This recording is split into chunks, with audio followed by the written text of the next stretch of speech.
আসসালামু আলাইকুম।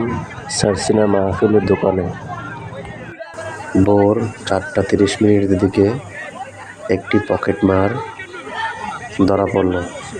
তারপরে জনগণে মিলে লোকটিকে ইচ্ছা মতন ধোলাই দিল। ধোলাই খাওয়ার পরে লোকটির একটি চোখ উঠে যায়।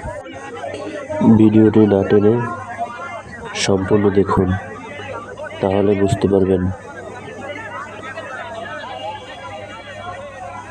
মানুষ মাহফিলে যায় ভালো কাজের উদ্দেশ্য নিয়ে।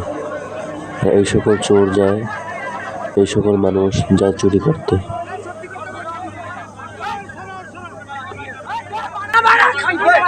তো আপনারা দেখতে থাকেন লোকটিকে কিভাবে দোলাই দিচ্ছে।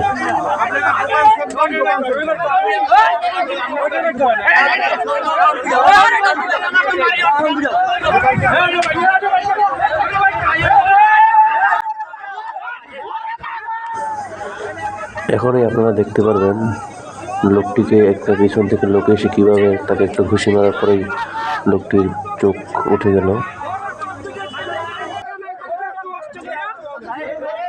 তো আসলে এখানে একটা দিক আমাদের লক্ষ্য করা উচিত ছিল জনগণের, যে আসলে লোকটা চুরি করছে কিনা বা পকেট মারি করছে কিনা সেটা শনাক্ত করে তাকে দোলাই দেওয়া উচিত ছিল, কিন্তু সেখানে তাকে পরিপূর্ণ শনাক্ত না করেই তাকে এরকমভাবে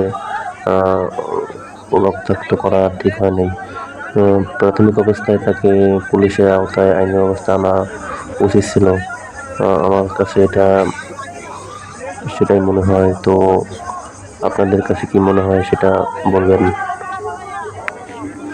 তো আপনাদের কাছে কি মনে হয় কমেন্টে জানাবেন। লোকটাকে অনেক মার খেয়েছে, এখন সে বড় রাস্তার দিকে বের হয়েছে এবং বড় রাস্তার দিকে হেঁটে যাচ্ছে মাহফিলের দিকে।